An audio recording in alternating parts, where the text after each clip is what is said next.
अस्सलाम वालेकुम, good morning Pakistan. धनक के रंग हमारे संग, कैसे हैं आप लोग? ठीक हैं, खुशबाश हैं। मैं हूँ आपकी होस्ट हिना सलमान। सबसे पहले मुझे ये बताएं कि आज मैं कैसी लग रही हूँ। अच्छा, फ़ीडबैक लेना इसलिए ज़रूरी होता है क्योंकि नॉर्मली हमें पूछते ही नहीं है कि आज मैं कैसी लग रही हूँ और ये जोड़ा जो है ये आपको कैसा लग रहा है। अच्छा, मैं आपको एक बात बताऊँ, ये जोड़ा कहाँ से लिया है? आपको लग रहा होगा ये जोड़ा मैंने कहीं से लिया है, मगर सीरियसली स्वेर ये जोड़ा मेरा अपना है। अगर आप समझ रहे हैं ना कि मैंने कहीं से लिया है या कहीं से मैंने बोरो किया है, तो बिल्कुल ऐसा नहीं है, मेरा जोड़ा है अपना। लेकिन इसका मतलब है कि आपको पता है ये जोड़ा मेरा नहीं है। और बाकी ये जोड़ा मेरा नहीं है, ये जोड़ा जिस डिज़ाइनर का है उसके बारे में आपको डिटेल्स अभी साथ साथ चल रही होंगी, आप देख रहे हैं, तो प्लीज़ उनके इंस्टाग्राम पे भी जाएँ और जोड़ा ऑर्डर कर सकते हैं। मगर ये जोड़ा जो हम हासिल करते हैं और ख़रीदते हैं तो इसके पीछे कितनी तगोदो होती है, और तगोदो कौन करता है? हमारे शौहर। तो व्यूअर्स, शौहरों को सारी बातें पता लग जाती हैं और शौहर होते हैं हमारा हैंड बैग, तो उनसे क्या छुपा रह सकता है। तो ये जोड़ा जो है मुझे उन्हीं ने लेके दिया है और बताऊंगी कहाँ से लेके दिया है। तो अब बात थोड़ी सी करते हैं कपल केमिस्ट्री के बारे में कि कपल केमिस्ट्री जो होती है, कपल गोल्स, वो कितने ज़रूरी हैं, वो हमारी ज़िंदगियों पे कितने मनफी या मौसर असरात जो है वो पैदा करते हैं। पॉजिटिव नेगेटिव होना एक अलग बात होती है, मगर सेंसिटिविटी कितनी ज़्यादा होती है। तो हम आज बात करेंगे थोड़े से रिलेशनशिप के ऊपर, कपल्स के बारे में, मगर उससे पहले मैं रुख करूँगी किचन का, और किचन में हमारे साथ अनम मौजूद हैं। अनम, सबसे ज़्यादा ये सवाल हम अपने शौहर से पूछते हैं कि आज हम क्या पकाएं, और वो यही कह देते हैं कुछ भी बना लो, कुछ भी बना लो, हम सब खा लेंगे। मगर ऐसा बिल्कुल नहीं होता। अगर हम टींडे बना लें तो घर आके वही टींडे जो हैं वो हमें अकेले खाने पड़ जाते हैं। और अगर हम आलू बना लें तो उनके पेट में दर्द शुरू हो जाती है। बिल्कुल ऐसा ही। तो क्या बनाएं, कैसे बनाएं? और कहते हैं ना कि जो खुश इसलूबी या घर का बेहतरीन राज या प्यार और मोहब्बत इजहार का बेहतरीन राज होता है शौहर का पेट। बिल्कुल। तो ये सवाल मैं आपसे पूछूंगी। एक तो सबसे इम्पॉर्टेंट बात है कि ये उन घर की औरतों को सलाम आपको करना चाहिए जो रोज़ाना बैठ के ये चीज़ को सोचती हैं कि आज हम खाने में क्या बनाएं। क्योंकि ये अपने आप में एक बहुत बड़ा टास्क है कि आज खाने में क्या बनाएं, क्योंकि आप रिपीटेडली भी चीज़ें नहीं बना सकते ना। सही है। तो आपको डेली बेसिस के ऊपर सबको मद्देनज़र, आपको सिर्फ हस्बैंड को मद्देनज़र नहीं रखना, आपने अपने बच्चों को भी रखना है। अगर आपके सास ससुर हैं, आप जॉइंट फैमिली में रहते हैं, तो उन सबको भी आपने देखना है ताकि वो चीज़ बने जो सबको अच्छी लगती हो। तो मेरा ख्याल है कि जब आप अपना खाना डिज़ाइन करें तो आप हर बंदे को माइंड में रखते हुए वो चीज़ रखें। और क्योंकि हस्बैंड है, हस्बैंड आपकी पहली प्रायोरिटी है, तो आपको उनकी भी चीज़ को सोचना चाहिए कि उनको क्या ज़्यादा पसंद है। खानों के साथ आप दिल में जगह बना सकते हैं। जी बिल्कुल। और आज जो हम दिल में जगह बनाने की कोशिश कर रहे हैं वो हम कर रहे हैं अच्छे सी ड्रिंक्स के साथ। जी बिल्कुल। जैसे कि कल जो है हमने वाटर बेस्ड ड्रिंक्स की थी, आज हम करेंगे मिल्क बेस्ड ड्रिंक्स। और मिल्क बेस्ड ड्रिंक्स में बेसिकली हम 2 से 3 तरह के जो है मिल्क शेक्स बना रहे हैं। अच्छा, मिल्क शेक्स का एक ये सीन होता है कि आप जो है उनको इजीली जो है डिफरेंट चीज़ों के साथ क्रिएट कर सकते हैं। चाहे आप उसको फ्रूट्स के साथ कर लें, आइसक्रीम्स के साथ, चॉकलेट्स के साथ, बिस्किट्स के साथ, किसी भी चीज़ के साथ आप उसको कन्वर्ट कर सकते हैं। तो आज जो बेसिकली हम एक शेक बनाएंगे वो बनाएंगे हम बनाना स्ट्रॉबेरी शेक, जिसमें हम बनाना फ्रेश यूज़ करेंगे और स्ट्रॉबेरी आइसक्रीम यूज़ करेंगे। उसके साथ हम कोल्ड कॉफ़ी, क्योंकि कोल्ड कॉफ़ी बहुत फेमस है, एक वो ड्रिंक बनाएंगे। और साथ में जो है हम एक चॉकलेट बेस्ड ड्रिंक बनाएंगे जिसमें हम थोड़े से चॉकलेट बिस्किट्स और चॉकलेट जो है उसमें कोई भी चॉकलेट आप ऐड कर सकते हैं अपनी पसंद की। तो ये तो बड़ी ज़बरदस्त ट्रीट है एंड इट सीम्स वेरी यमीलिशियस। और आज लगता है जो जितनी मेरी बहनें मुझे देख रही हैं उनके आज घर में जो है वो ड्रिंक्स बनेंगे, और ड्रिंक्स के साथ साथ आज उनके जो मियाँ हैं उनसे खुश होंगे और कहेंगे कि वाह बेगम वाह। और आज के शो में हम क्या बात करेंगे व्यूअर्स? आज के शो में हम बात करेंगे इज़्दिवाजी ज़िंदगी पर कि आपको अपनी इज़्दिवाजी ज़िंदगी कैसे बेहतर बनानी है। औरत ऐसा क्या करे कि उसका शौहर जो है वो खुश हो जाए और ऑटोमेटिकली उसकी जेब से निकले बेतहाशा पैसे और जाए वो शॉपिंग पे जल्दी जल्दी, और ऑटोमेटिकली कहते हैं ना कि जो रुख होता है वो ज़िंदगी का वो एकदम से पॉजिटिव कैसे बनाया जाए। तो आज के शो में हम बात करेंगे कि बैलेंस ज़िंदगी कैसे बना सकते हैं और ख़ूबसूरत ज़िंदगी का राज क्या है। क्या शौहर और जो उनकी जो वाइफ है, मतलब कि उनकी जो बीवी हैं, वो आपस में अपने जो भी आपके जो मसले मसाइल हैं या डिस्कशंस हैं वो किस तरह पॉजिटिवली आप घर में कर सकते हो। तो आज हम इन सब चीज़ों के बारे में बात करेंगे, मगर इसके साथ साथ जो हमारा सेगमेंट है मेकअप का, डिज़ाइन, वैल्यू, एस्थेटिक सेंस, उसके बारे में भी बात करेंगे। छोटी सी ब्रेक के बाद वापस आते हैं। आप लोग हमारे साथ रहें क्योंकि आज हमारे प्रोग्राम में होगी एक मुकालमा, और मुकालमा बाजी जो होती है वो बहुत एक कहते हैं ना कि पॉजिटिव इम्पैक्ट डालती है कपल गोल्स के ऊपर। Stay tune with us. Good morning धनक।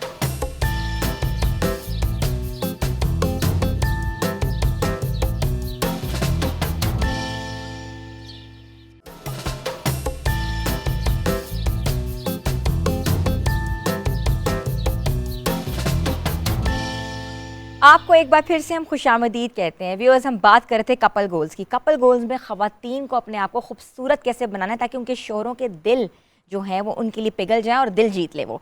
तो मैं आपको यह बताती चलूँ कि कैप्री क्या लेकर आया है। कैप्री सोप एक लेगेसी पाकिस्तानी ब्रांड है जो पिछले 55 सालों से हर घर में इस्तेमाल हो रहा है। इसकी ख़ास बात इसकी बेहतरीन खुशबू जो मिलती है from the best fragrance house of the world. Natural ingredients के इस्तेमाल इसकी ख़ास बात है। कैप्री सोप में इस्तेमाल है दुनिया के बेहतरीन बागात की खुशबू और हाई क्वालिटी इंग्रेडिएंट्स जो स्किन को ना सिर्फ फ्रेश रखते हैं बल्कि डीपली मॉइस्चर भी रखते हैं, और ये ख़ास खुशबू देर तक महकती रहती है और ताजगी का एहसास फैलाती है। कैप्री सोप के सारे वेरिएंट्स अपनी स्किन को ग्लो देते हैं। जैसे हम बात करते हैं एलोवेरा और जैस्मीन। एलोवेरा और जैस्मीन से मिलती है सूदिंग ग्लो, और इसके बाद हम बात करते हैं मिल्क और प्रोटीन। मिल्क, प्रोटीन और रोज़ से मिलती है यूथफुल ग्लो, और इसके साथ साथ अगर हम बात करें कामिंग ग्लो की तो लिवेंडर एक्सट्रैक्ट से मिलती है कामिंग ग्लो। तो ये सब ग्लोस को हासिल करने के लिए कैप्री अपने घर में लाएं और इस्तेमाल करें। कैप्री सोप उन सब ख़वातीन और लड़कियों के लिए बना है जो ख़ास जो अपने कॉन्फिडेंस में वो सब हासिल करती हैं जो करना चाहती हैं। वो दुनिया के कहने में नहीं आती और अपनी ग्लो को ओन करती हैं। They are comfortable in their own skin, और अपने कॉन्फिडेंस से उन्होंने दुनिया को अपने आप मनवाया है। कैप्री का मानना है कि जब वो अपने नेचुरल ग्लो को ओन करती हैं तो हमेशा कॉन्फिडेंट और खूबसूरत नजर आती हैं। कैप्री के साथ रखते हैं खुद को prepare and be ready for their own and natural glow. मुतीबा, आपने कैप्री के बारे में सुना? तो ये जो हैम्पर है ये मैं आपको गिफ्ट करना चाहती हूँ। Thank you so much, amazing. मुझे कैप्री वैसे ही बहुत पसंद है क्योंकि सोप जो है वो स्किन के रूटीन में मेन इंग्रेडिएंट, मेन प्रोडक्ट होती है। तो मैं अपने क्लाइंट्स को ज़रूर ये जो है गिफ्ट करूँगी। बिल्कुल, अपने क्लाइंट्स को बताएं कि इससे ना सिर्फ नेचुरल ग्लो मिलेगा बल्कि they will be more confident when they are well prepared. और अच्छा सोप जो होता है वो स्किन के रूटीन में मेन प्रोडक्ट होती है। अगर अच्छा सोप यूज़ करेंगे है तो बाकी सारी चीज़ें भी और ग्लो करके आती हैं। बिल्कुल ऐसा ही है। अच्छा, जहाँ हम बात कर रहे थे सोप की और अच्छे नेचुरल ग्लो की, वहाँ ख़वातीन को खूबसूरत बनने के लिए मेकअप का इस्तेमाल करना चाहिए, और it's a natural process. Makeup के बगैर हमारी जिंदगी ऐसे है जैसे बिल्कुल भी नहीं है, अधूरी है, बिल्कुल अधूरी है। अच्छा, आपसे मैं सबसे पहले मैं एक सवाल ये पूछूंगी कि जो मेकअप है वो एक विमेन को कितना कॉन्फिडेंट देता है? आई थिंक मेकअप एंड अच्छे कपड़े, जूते, नेल्स, एवरीथिंग जो है वही औरत का एक कॉन्फिडेंस है। उसके बगैर वो इनकम्प्लीट फील करती है। वो बाहर निकलती है, उसको लगता है मैं अच्छी नहीं लग रही हूँ, स्किन मेकअप नहीं किया हुआ, मेरे पिंपल्स तो नहीं नज़र आ रहे। तो ये है कि मेकअप जो है वो मेन चीज़ है। कहीं भी जाना है, इवन कॉलेज जाना है, यूनिवर्सिटी जाना है, बच्चियाँ हैं, इवन फैमिली में शादी हुई है, ससुराल है, सुबह रूम से बाहर जाना है, फैमिली को फेस करना है, तो मेकअप जो है वो तो मेन चीज़ है। उसके बगैर तो वो बिल्कुल भी अक्सर ऐसे होता है कि जो ख़वातीन जिनकी अभी नई नई शादी हुई होती है वो सबसे ज़्यादा झिझक रही होती हैं कि उन्होंने अपने ससुराल को फेस कैसे करना है, या सुबह जो होता है वो कैसे उठ के बाहर आना है, क्योंकि ऑटोमेटिकली जो होता है ना कि एक पूरा 3 दिन वो उनके मेकओवर हुए होते हैं, एकदम फेस वॉश उसके बाद। हाँ, अच्छा, वही मैं आपसे पूछना चाहती हूँ कि नेचुरल जो मेकअप है, हम जिसको नो मेकअप लोग कहते हैं, वो कैसे की जा सकती है? अच्छा, वो ऐसे है कि आपकी जो प्रोडक्ट्स हैं जो आप यूज़ ऑलरेडी कर रहे हैं वही करें, बट उसको लिमिटेड करें, बहुत ज़्यादा लगाने की ज़रूरत नहीं है। एंड अपने फीचर्स को इन्हांस करें, जैसे ब्रोज हैं, ब्लैक पेंसिल, ब्लैक कलर लगाने की ज़रूरत नहीं है। ब्राउन्स के साथ अपनी आईब्रोज को इन्हांस करें, लाइट सा लाइनर लगाएं, ब्लश लगाएं, बट बहुत ज़्यादा ब्राइट और तेज़ मेकअप नहीं करना है। लाइट सा मेकअप करें बट ज़रूर करें। अच्छा, जो नो मेकअप लुक होती है उसमें क्या क्या जो प्रोडक्ट है वो इस्तेमाल होती है? नो मेकअप लुक में ऑफ कोर्स बेस होती है। बेस कोई भी, मैं ये नहीं कहती फाउंडेशन जो आपको सूट करती है, आपकी स्किन पे सूट, देखें कोई भी चीज़ हर किसी को सूट नहीं करती है, तो जो भी फाउंडेशन आप ऑलरेडी यूज़ कर रही हैं और आपको सूट करिए वो करें। जो ब्राउन शेड्स होते हैं ना, नो मेकअप लुक में ब्राउन शेड्स मेन होते हैं क्योंकि वो आपके फेस को कंटूर करते हैं। अच्छा, हम इसी पे बात करेंगे। आपने पहले कहा कि बेस जो होती है, बेस जो होती है उसमें डिफरेंट टाइप्स होती हैं, कुछ बिल्कुल। वाटर बेसेस होती हैं, कुछ आपकी जो होती हैं वो सिलिकॉन होती हैं, कुछ आपकी ग्लॉसी होती हैं, हाँ शाइन दे रही बिल्कुल होती शाइनेस होते हैं, और कुछ बिल्कुल मैट स्टिक्स होती बिल्कुल हैं। ऐसे हैं। तो हमें अगर घर में ही नो मेकअप लुक क्रिएट करनी है, या हमें किसी नॉर्मल से किसी इवेंट पे जाना है, या घर में ही हमने कोई मेहमान आ रहे हैं, तो उसके लिए कौन सी बेस इस्तेमाल अच्छा, करनी इस तरह चाहिए? की जो फाउंडेशंस होती हैं, जो स्टिक्स होती हैं, वो तो बहुत ज़्यादा हैवी हो जाती हैं। आजकल मैट बेसिस, सिलिकॉन बेसिस बहुत ज़्यादा आई हुई हैं, और मैं उसी को प्रेफर करती हूँ। उसके ऊपर हमें कुछ लगाने की, इवन फेस पाउडर लगाने की ज़रूरत नहीं पड़ती है। उसमें ऑलरेडी वो इंग्रेडिएंट्स शामिल होते हैं जिससे हमारी स्किन पे वो स्टे कर जाती है। लेकिन उससे पहले प्राइमर ज़रूर लगाना है। उसके बाद आप कोई भी जो भी फाउंडेशन यूज़ कर रही हैं वो करें, लेकिन मैं ये प्रेफर करूँगी कि आप मैट बेस जो है, मैट फाउंडेशन वो यूज़ करें। वो बेस्ट होती है स्किन के लिए, क्योंकि ऑयल तो ऑलरेडी आ जाना होता है। और मैं ये ज़रूर कहूँगी कि हाइलाइटर लगाने की बिल्कुल ज़रूरत नहीं है। अक्सर लोगों को देखा है उनकी जो गर्दन है वो फेस से मैच नहीं कर रही होती, डिफरेंट बहुत होती है। कॉमन इशू है। और हाथ भी अक्सर हमने देखा है वो भी मैच नहीं कर रहे होते ऐसे हैं। तो उन लोगों को आप क्या रिकमेंड करती हैं? देखिए, आई थिंक फेस पे अगर मेकअप करें तो नेक पे भी थोड़ा सा लगा लें, जल्दी से लगा लें। हाथों पे भी लगाएं, हाथों पे लोशन भी लगा लें तो इट्स ओके, बट नेक पे ज़रूरी है लगाना। हाथ पे अगर नहीं भी लगाते तो आई डोंट थिंक इतना ज़्यादा फ़र्क पड़ता है, क्योंकि बेस हम अपनी स्किन के एक टोन लाइट ही लेते हैं, ज़्यादा लाइट नहीं लेते हैं। तो फेस एंड नेक पे फाउंडेशन लाजमी होती है, वरना वो बहुत ज़्यादा डिफरेंस हो जाता है। बीबी क्रीम्स बहुत ज़्यादा फैशन में आई हुई हैं, और हर ब्रांड ने अपनी एक बीबी क्रीम निकाली हुई है, उसमें टिंट भी है बीबी क्रीम के साथ, फाउंडेशंस भी आ रही हैं। क्या आप रिकमेंड करती हैं? मैं कुछ फेसेस, कुछ स्किन्स ऐसी होती हैं जिन पे मैं रिकमेंड करती हूँ, सब पे नहीं करती हूँ। एक्नी फेसेस होती हैं, ब्लैक हेड्स होते हैं, तो उन पे वो सूट नहीं करती है। कभी कभी वो रिएक्ट कर जाती है, ज़्यादा ब्रेकआउट्स हो जाते हैं, पिंपल्स हो जाते हैं। अच्छा, ठीक है, ठीक है। और ये मुझे बताएं कि आप अभी जो आपके पास जो बेस कलर है वो कौन सा कलर है? ये बेस पेल, मैं बेज कलर जो होता है ना, मैं नॉर्मली किसी का डार्क टोन है, लाइट टोन है, फेयर है, मैं बेज कलर रिकमेंड करती हूँ। अच्छा। बेज कलर जो है वो बहुत ज़्यादा वाइट लुक नहीं देता है, बिल्कुल प्लेन सी येलोइश पेल लुक जो अच्छी भी लगती है, ब्राइट नहीं लगती है, मैं वो रिकमेंड करती हूँ। अगर किसी का थोड़ा सा डार्क कलर है, देन वो इसी में बेज कलर में ही थोड़ी डार्क टोन में जाए, क्योंकि बेज कलर जो है वो आपकी स्किन को नेचुरल लुक देता है। तो इसलिए मैं वही रिकमेंड करती हूँ। उसके बाद हम आते हैं ब्लशंस पे। ब्लशंस बहुत ज़्यादा पिंक यूज़ नहीं करने चाहिए। पीच ब्लशंस भी आते हैं, इवन ब्राउन पीची जो है ब्लशंस भी आते हैं, क्योंकि आप मुझसे नो मेकअप लुक की बात कर रही हैं। नो मेकअप लुक में अगर हम बहुत ज़्यादा पिंक ब्लशन लगा लेंगे, वो बहुत ज़्यादा से ब्लशन ही नज़र आता है फेस पे, और कुछ भी नज़र नहीं आ रहा है। तो अक्सर लोग कहते हैं कि टिंट यूज़ कर लो, पूरा टिंट लगा लेते हैं, यहाँ भी और यहाँ भी। एग्जैक्टली, वो फिर एक लाइन की चीज़ें नज़र आ रही होती हैं, वो मर्ज नहीं होता है। तो अगर टिंट भी यूज़ करना है तो बहुत लाइट सा टिंट करके उसके ऊपर एक कोटिंग आप हल्की सी बेस की ज़रूर करें। अच्छा, ताकि वो हल्का सा शाइन छुप जाए और शाइन करे कि ब्लशन लगा हुआ है, बट बहुत ज़्यादा मैं रिकमेंड नहीं करती हूँ। ब्लशन से ऊपर होता है हम हाइलाइटर लगाते हैं। दिन में हाइलाइटर लगाने की ज़रूरत है? नहीं, गर्मियों में तो रात में भी लगाने की ज़रूरत नहीं है, क्योंकि ऑलरेडी हमारा फेस जो है वो ऑयल छोड़ रहा होता है, सीबम छोड़ रहा होता है, तो खुद ब खुद हमारे जो टी जोन है वो शाइन कर रहे होते हैं। हमें ज़रूरत नहीं होती है हाईलाइटर की, तो मैं हाईलाइटर गर्मियों में तो बिल्कुल रिकमेंड नहीं करती हूँ। अच्छा, वो अक्सर होता है ना कि हम ट्यूटोरियल्स देख रहे होते हैं, बड़ा हार्ड एंड फास्ट रूल होता है, जो वो ट्यूटोरियल में दिखा रही होती है हमें ऑटोमेटिकली वही करना होता है, लेकिन ये नहीं समझते कि हमारी जो स्किन टाइप है वो रिकमेंड करती है या नहीं करती, या हमें इस्तेमाल करना चाहिए या नहीं करना चाहिए। बिल्कुल ऐसे। और आजकल इतना ट्रेंड है हाइलाइटर का, कोई भी मेकअप आता है मेरे पास, पार्टी वेयर है, कोई भी, वो कहती है हाइलाइटर भर भर के लगा दें, प्लीज़ लगा दें। मैं उनको ये समझाती हूँ कि हाइलाइटर आप पे खुद ही जो है वो ग्लॉसी आ जाना है। गर्मी में हाइलाइटर आप बताएं कहाँ लगाना चाहिए?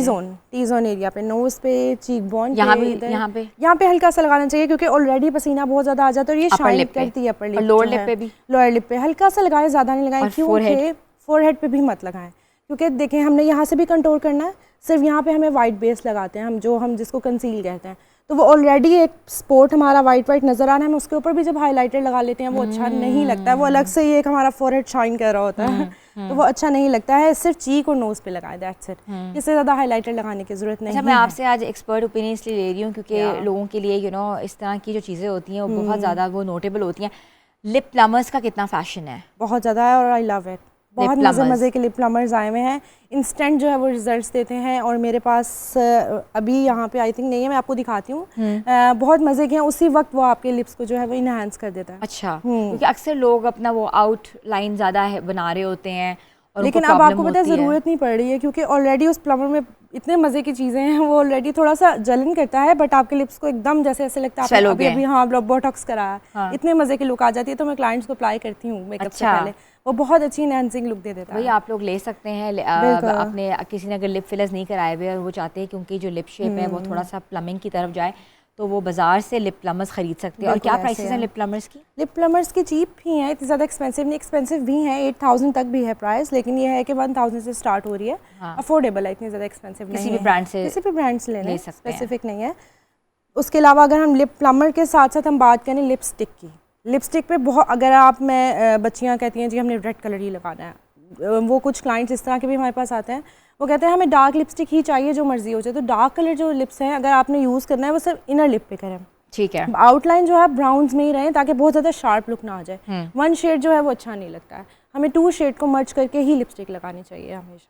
अच्छा, वन शेड ना लगाएं। वन शेड ना लगाएं। अच्छा, रेड ब्लीड भी बहुत करता है। Exactly. अक्सर हमने कुछ खाया है तो ब्लीड कर जाता है, साइड से फैल जाता है, जितना मर्जी आप मैट ले लो लिपस्टिक वो ब्लीड कर जाता है। तो उसके लिए व्हाट डू यू सजेस्ट? उसके लिए है कि 1 लेयर आपने अगर लिप कलर की लगाई है देन उसके ऊपर आप एक जो फेस पाउडर होता है उसकी लेयर देना है, थोड़ी देर उसको छोड़ दें, फुल मेकअप करें अपना, देन आप लिपस्टिक दोबारा अप्लाई करें। जैसे हम स्प्रे करते हैं सेटिंग स्प्रे, तो लिप स्प्रे भी होता है? लिप्स पे भी होता है, वो फेस पाउडर जो है ना वो उसको फिक्स कर देता है लिप कलर को, वो फिर हिलता नहीं है। अगर वो रिमूव भी हो जाए तो नीचे एक लेयर ऑलरेडी होती है जो हमने सेफ साइड पे रखी होती है। अच्छा, फेस पाउडर लगा के हम ऐसे ही करते हैं, हम पूरा मेकअप करके लिपस्टिक लगा के ऊपर फेस पाउडर लगा देते हैं। जब ब्राइड या जो भी जाने वाली होती है देन हम एक और लेयर लगा देते हैं उसके ऊपर। अच्छा, आजकल जो है कौन सा जो फैशन है या कौन सा जो मेकअप ट्रेंड है वो इन है? जैसे कभी किसी ज़माने में हमने सुना था कि अरेबिक ट्रेंड आ रहा है जिसमें लाइनर्स बहुत ज़्यादा हैवी होते थे, विंग्स लगते थे, फिर एक ज़माने में लाइनर्स ख़त्म हो गए बिल्कुल भी, सिर्फ शेड्स लगते थे, वो भी ग्लिटरी शेड्स थे, और आंखों के नीचे काजल लगता था।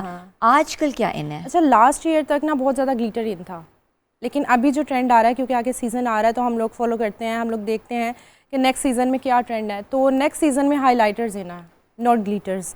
ग्लिटर्स को भी अवॉइड करिए, नो मेकअप लुक के साथ प्लेन लाइनर के साथ जो है वो हाईलाइटर्स चल रहे हैं। ब्राइड्स अच्छा, हैवी मेकअप है। अच्छा, अगर आई शेड हो तो मैट आई शेड लगाएंगे? मैट आई शेड लगाएंगे, हल्का सा हाईलाइटर लगाएंगे, दैट्स इट। हमसे ब्राइड्स डिमांड करती हैं कि हमें आप ग्लिटर मत लगाएं, हमें नहीं पसंद। तो आहिस्ता आहिस्ता उनको सेंस आ रही है कि हमें अपने फीचर्स को इनहेंस करना है, हमें बहुत ज़्यादा शार्प लुक नहीं चाहिए। But on the other hand जो है वो डार्क मेकअप भी चल रहे हैं, ब्राइड्स कहती हैं एक ही दिन है, स्पेशल डे है, तो आप हमें बस चेंज सजा दें, बदल दें, चाहे हम अच्छी लग रहे हो नहीं लग रहे, लेकिन 2 टाइप्स की ब्राइड्स होती हैं, बिल्कुल नो ज्वेलरी नो मेकअप, और एक ब्राइड होती है हैवी, एवरीथिंग, हर चीज़ हैवी, सब हैवी होता है। अच्छा, हर चीज़ चल रही है, हर चीज़ चल रही है, मतलब चोकर से लेके हैवी ज्वेलरी से लेके हैवी मेकअप से लेके नो मेकअप लुक तक। अच्छा, और अच्छा डे मेकअप जो होता है, सनसेट वेडिंग्स जिसको कहते हैं, उसके लिए आप क्या सजेस्ट करती हैं? सनसेट वेडिंग्स के लिए हो रही हैं आजकल बहुत ज़्यादा ट्रेंड में इन है, लोग पहाड़ों में जाके और इस तरह करें, उसमें पिंक्स में जाते हैं बस, उसमें कोई ब्राउन्स नहीं, कुछ नहीं, pink blush and pink lipstick, nature के साथ थोड़ा सा वो मर्जिंग में हो जाता है, खुले बाल, लाइट ब्लो ड्राई, वो बहुत हल्का फुल्का लाइट से लगता है। तो उसमें जो है शाम की जो शादियाँ होती हैं सनसेट की होती हैं, वो जो एनवायरनमेंट होता है उसके हिसाब से जो है वो ये वाला ट्रेंड। अच्छा, टेराकोटास और ब्रॉन्ज मेकअप का भी इस्तेमाल होता है? ब्रॉन्ज मेकअप शाम को ही होता है ये ज़्यादा, जो हॉल्स में होता है, लाइटिंग होती है बहुत ज़्यादा, या अगर आप किसी फैशन शोज़ में जा रहे हो या कोई जा रहे हैं, अदरवाइज़ नहीं होता है। अगर आप बाहर हैं डे लाइट में हैं तब तो बिल्कुल भी ब्राउन्स का जो है यूज़ बहुत कम होना चाहिए। इवन लाइनर्स भी बहुत माइल्ड लगाने चाहिए, आईब्रोज को भी बहुत हल्का हल्का वो करना चाहिए, बहुत ज़्यादा शार्प कलर्स जो है वो यूज़ नहीं। पहले ना चमकीले लाइनर आते थे, हाँ पहले लोग ना लगाते थे लाइनर, चमक जाता था, अब लाइनर्स चेंज हो गए, बिल्कुल मैट हो गए, लेकिन उस मैट में भी कलर्स आ गए हैं, ब्लू ग्रीन। अच्छा, वो भी चल रहे हैं, कुछ नहीं करवा रही ना तो देन आप जी हमें कलर जो ड्रेस पहना उस कलर का लाइनर लगा दें। अच्छा, वो अच्छा भी लगता है, बुरा नहीं लगता, बहुत अच्छा लगता है। अच्छा, वेरी नाइस मुतीबा, we had a lot of बड़ा फ्रूटफुल सेशन था। और मेकअप टिप्स जो होती हैं वो बहुत ज़रूरी होती हैं। समटाइम्स आप ट्यूटोरियल्स देखते हो मगर वो ट्यूटोरियल्स जो होते हैं वो आप अपने आप पे जब इम्प्लीमेंट करते हो तो वैसा नहीं रिजल्ट निकलता जैसा कि हम यूट्यूब या किसी भी और सोशल मीडिया पे देख रहे होते हैं। बिल्कुल अपने स्किन टाइप के हिसाब से अपने मेकअप को कहते हैं ना कि अपने ऊपर इन्हांस करना चाहिए, परमानेंट बनाना चाहिए, जो कि आपका एक परमानेंट फीचर है, उसी को इन्हांस करें, ना कि आप एक्सपेरिमेंट करें। तो हम लोग चाहते हैं कि हम आपको रोज़ाना किसी ना किसी टिप से ना आगाह करें और आपको पता लगे कि आपने अपने घर में बैठ के अपने आप को किस तरह अच्छे तरीके से ग्रूम करना है। छोटी सी ब्रेक के बाद वापस आते हैं, मेकअप ट्यूटोरियल भी दिखाएंगे और हमारी जो मेहमान ख़ास हैं उनसे मिलवाएंगे। Stay tune with us. Good morning धनक।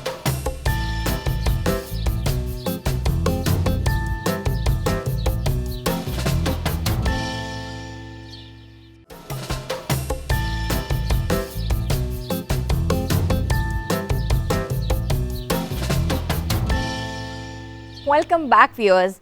व्यूअर्स, बहुत से लोग जो कि बाहर की दुनिया से इंस्पायर होते हैं और अपने घर को भूल जाते हैं, उनको यही नहीं पता लगता कि बाहर की दुनिया क्या है और अपने घर की दुनिया क्या है।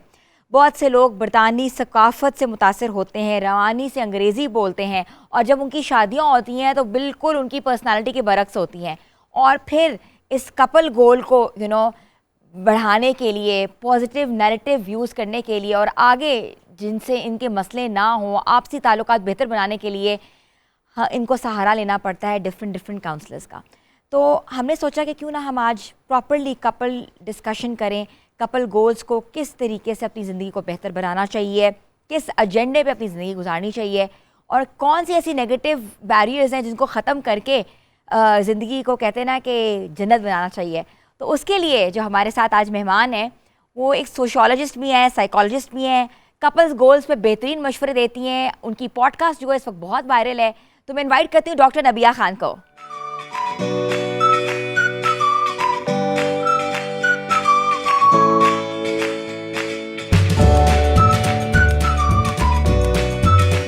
अस्सलाम वालेकुम। वालेकुम अस्सलाम। पहले तो देखे ना, कपल गोल्स हमने एक दूसरे के साथ ट्रेनिंग की हुई है। हाँ।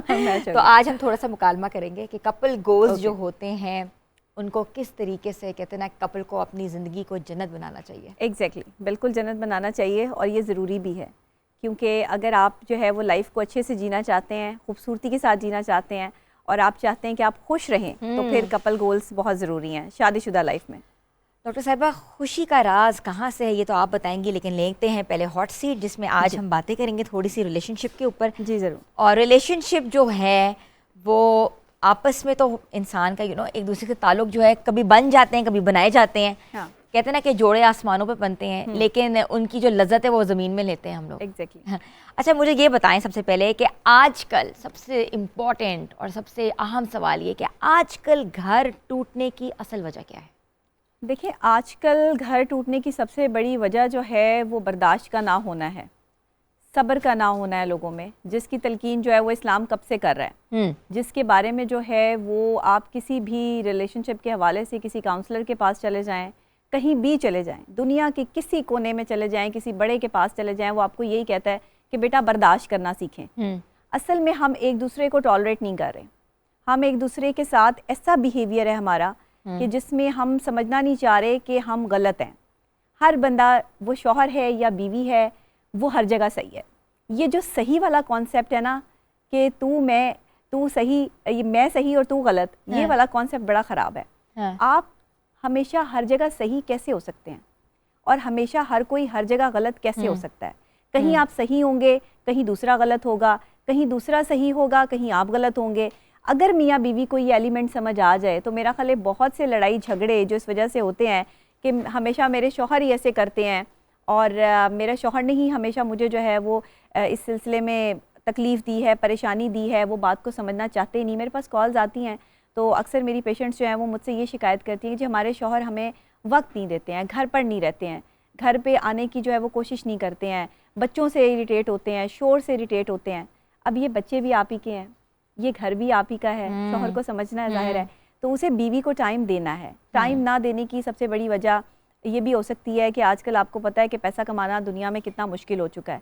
हर चीज़ जो है वो पाकिस्तान में ख़ास तौर पे सर्वाइव करना इंतहाई मुश्किल है इन डेज़ में, कि जहाँ पे लोगों ने अपने आप को देखना भी है कि अपनी लाइबिलिटीज़ भी पूरी करनी है। जहाँ पे बिजली के बिलों पे लड़ाई हो रही हो, वहाँ पे रिलेशनशिप में लड़ाई नहीं होगी, ये कैसे जो है वो मुमकिन नहीं है। जाहिर है कि इतना सिनेरियो टफ हो चुका है। असल में सबसे बड़ी वजह पाकिस्तान में लड़ाई की ये भी है कि लोगों के पास उस तरीके से सोर्स नहीं है, सोर्स ऑफ इनकम नहीं है, जिस तरीके से लोगों की एक ख्वाहिश है, और अपनी ख्वाहिशात के ग़ुलाम जो लोग होते हैं ना, वो हमेशा इन्हीं छोटी छोटी चीज़ों के लिए लड़ते रहते हैं।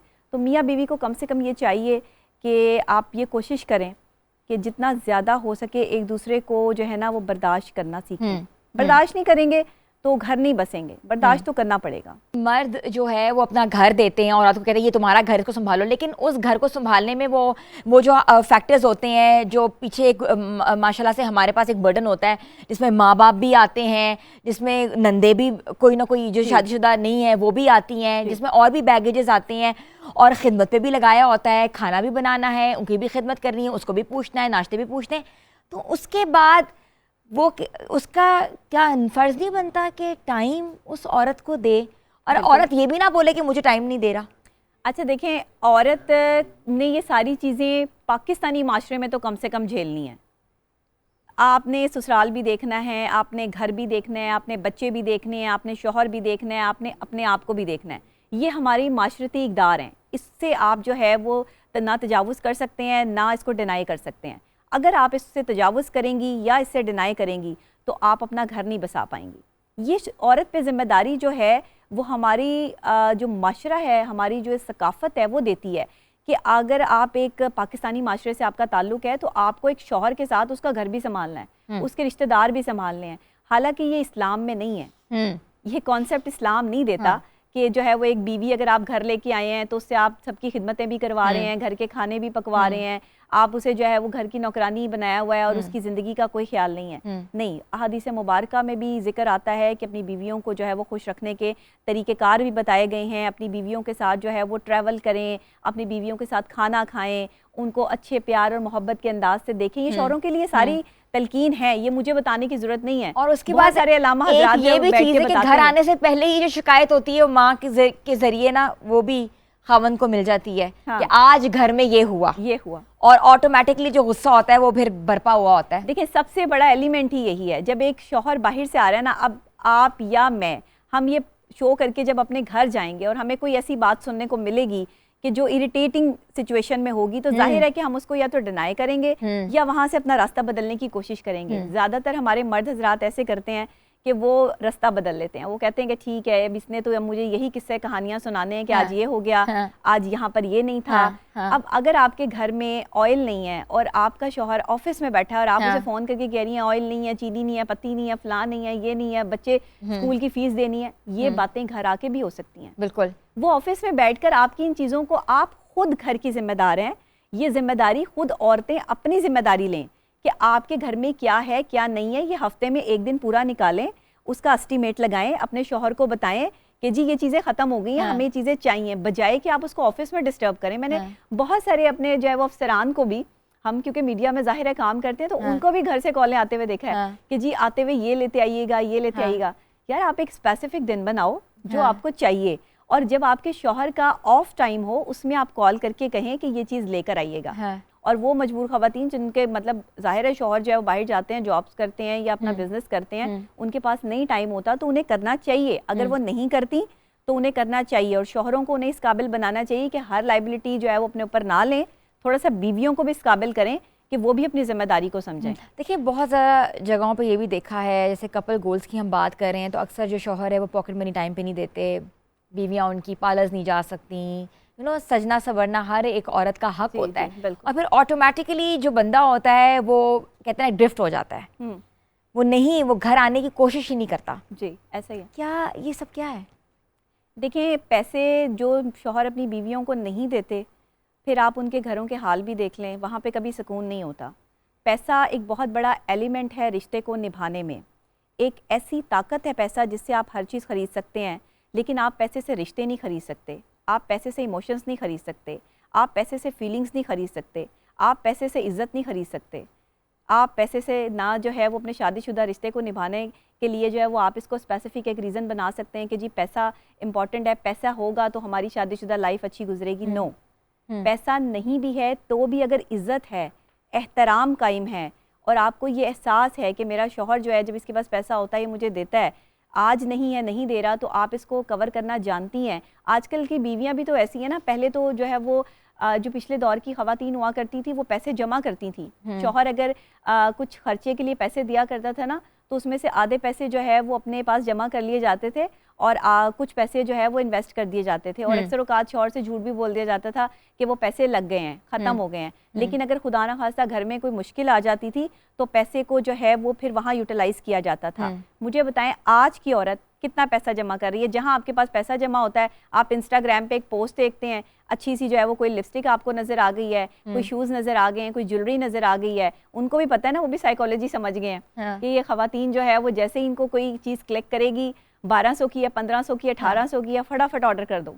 इससे क्या फ़र्क पड़ेगा कि 2000 रुपया हमने जो है वो 2000 की हमने ये चीज़ मंगवा ली। चीज़ आप उस टाइम मंगवाएं जब आपके पास इन्वेस्टमेंट हो, हाँ, ऑलरेडी इतनी इन्वेस्टमेंट हो कि वो 2000 खर्च करने के बाद आप जो है वो 2 दिन अगले ये ना परेशान हो रहे हो कि मैं अपने बच्चे के पैम्पर या दूध कैसे पूरे करूंगी। एक चीज़ आके स्पेसिफिक आपकी अलमारी में सज गई है, ये मैं आपको साइकोलॉजिकल लड़कियों को, खवातीन को बता रही हूँ कि एक चीज़ जो आपने बाय कर ली है वो आपने एक दिन पहननी है, और अगर आप उसे दूसरे दिन पहनना चाहेंगी ना तो आप इस डर की वजह से नहीं पहनेंगी कि लोग क्या कहेंगे कि ये तो मैंने कल भी पहना था ड्रेस। तो अब आप देखें कि मैं अपना ड्रेसिंग करती हूँ, मुझे इससे कोई फ़र्क नहीं पड़ता कि मैं एक ड्रेस जो है वो 3 प्रोग्राम्स में पहन के जाऊँ या 4 प्रोग्राम्स में पहन के जाऊँ, मुझे इससे कोई कंसर्न नहीं है, क्योंकि मुझे अपने काम से कंसर्न है, मुझे कपड़ों से कंसर्न नहीं है।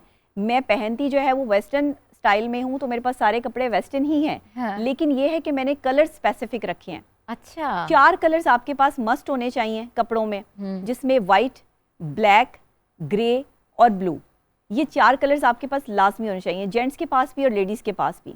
और लेडीज़ जो है उसमें पिंक ऐड कर सकती हैं, स्काई ब्लू ऐड कर सकती हैं, डार्क ब्लू, नेवी ब्लू नहीं करना चाहती, क्योंकि मैं वेस्टर्न पहनती हूँ तो जाहिर है फिर मेरा कलर्स थीम जो है वो उस तरह का होगा। तो इस वजह से ये चीज़ें, ये 4 कलर्स जो हैं वो आपको बेहतरीन तौर पर आप इससे अपना वार्डरोब से जा सकती हैं। इसके अलावा आपको किसी और नए कलर की ज़रूरत नहीं है, नए रंग बिरंगे कपड़ों की ज़रूरत नहीं है, ट्रेंड्स बदलते रहते हैं आपकी जो है वो कभी कोई ड्रेस चल रहा है कभी कुछ। तो ख़वातीन जो है ना इस पे पैसा ज़ाया ना करें, अपने घर पे इन्वेस्ट करें, अपने बच्चों पे इन्वेस्ट करें और बुरे वक्त के लिए पैसा बचा के रखें, सेव करें। कितनी ही ख़वातीन सेविंग करती हैं आज की, नहीं करती और रोती हैं फिर के शौहर पैसे नहीं, शौहर पैसे देते हैं। हाँ। ऐसे ना करें कि शौहर पैसे नहीं देते, शौहर पैसे देते हैं, आप बचा नहीं पाती हैं। हाँ, मसला बिल्कुल ऐसा ही है डॉक्टर साहबा। अभी हम मजीद इस पे कहते हैं ना कि डिस्कशन करेंगे, डिस्कशन का सिलसिला भी जारी है। ब्रेक के बाद वापस आते हैं। Stay tune with us and good morning धनक।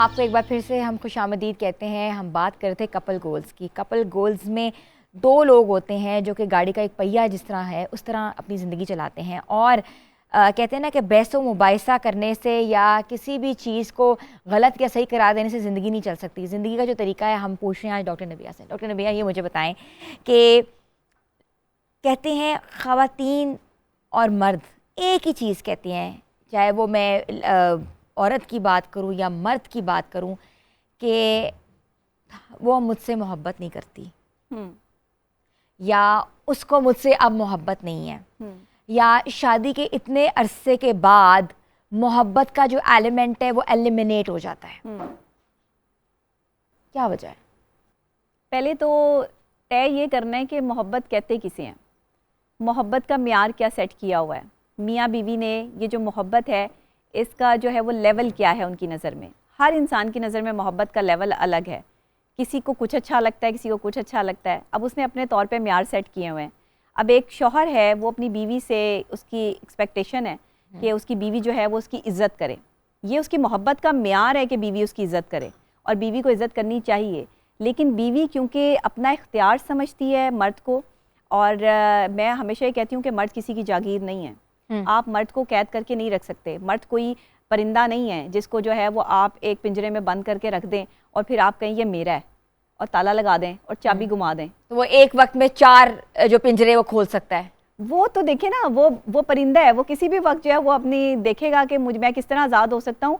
हमेशा वो परिंदा आज़ादी चाहता है जिसको आप कैद करते हैं। जिसको आप आज़ाद छोड़ते हैं ना वो वापस उड़ के दोबारा आप ही की जो है वो बालकनी में आके बैठ जाता है, क्योंकि उसे पता होता है कि मेरा जो मालिक है या मैं जिसके साथ एसोसिएट हूँ, जिसकी मुझसे मोहब्बत है, उसे इस चीज़ से फ़र्क नहीं पड़ता कि मैं कहाँ जा रहा हूँ कहाँ नहीं। उसे मेरे पे एतबार है कि मैंने अगर जाना है तो वापस अपने घर ही आना है। और मैं हमेशा ख़वातीन को ये बात समझाती हूँ कि अच्छा चलें, एक्स्ट्रा मैरिटल अफेयर्स के केसेस आते हैं कि जी मर्द हजरात जो है वो बाहर किसी लड़की को टाइम दे रहे हैं। ऐसे बहुत से डॉक्टर हजरात हैं जिनके बाहर बहुत से अफेयर्स चल रहे हैं, जिनकी बेगमात जो है वो रब्ता करती हैं। तो देखिए, मैं ये समझती हूँ कि कोई भी हो, किसी भी फील्ड से रिलेटेड कोई भी बंदा हो, सिर्फ इतना समझ लें कि आपका अपना घर है, आपके बच्चे हैं, आपने उनको वक्त देना है। जो वक्त आपने उनको देना है आप वो बाहर एक ऐसी खातून के साथ वेस्ट कर रहे हैं जो आपको सजी सवरी चंद सेकंडों चंद घंटों के लिए मिल रही है। उसका असल रूप आपको, वो भी अगर आपकी बीवी बनेगी तो वो भी ऐसी हो जाएगी जैसी आपकी घर में बीवी बैठी है।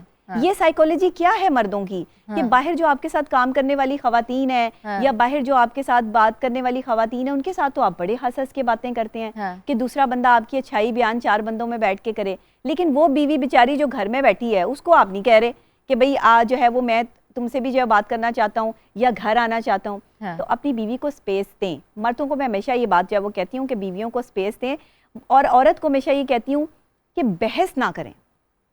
मर्द अगर घर आता है ना और अगर उसका कहीं किसी और खातून के साथ कोई मामला है भी और आपको पता है, तो बहस में वक्त को जाया ना करें, अपने शौहर को अपने सामने बिठाएं। एक और चीज़ हमने हमेशा से नोटिस की है कि कपल गोल्स की जहाँ हम बात करें कि मर्द जो होता है वो हमेशा कहता है कि तुम अपने घर कब जाओगी, कोई बात हो जाए जाओ अपने घर चली जाओ। तो ना औरत को ये घर मिला अपना, ना वो घर अपना मिला। वहां से कहते हैं अपने घर जाओगी तो ये करना, वो होता है मर्द का घर। मर्द कहता है अपने माँ बाप के घर जा करो ये सारा कुछ, जाके मेरे घर में ना करो। तो औरत का तो कोई घर ही नहीं हुआ। तो तय करें ना औरत का घर किधर है।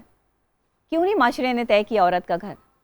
औरत का घर जो है वो बाप का भी नहीं, औरत का घर शौहर का भी नहीं, औरत का घर किसी का भी नहीं। तो तय क्यों नहीं किया कि औरत का घर कौन सा है? औरत ने अपना घर खुद क्यों जो है वो तय नहीं किया? औरत ही के घर हैं दोनों, बाप का भी घर औरत का है और शौहर का भी घर औरत का है। सिर्फ तय करने की ज़रूरत है, अपने दिमाग में फिक्स करने की ज़रूरत है कि ये मेरा घर है।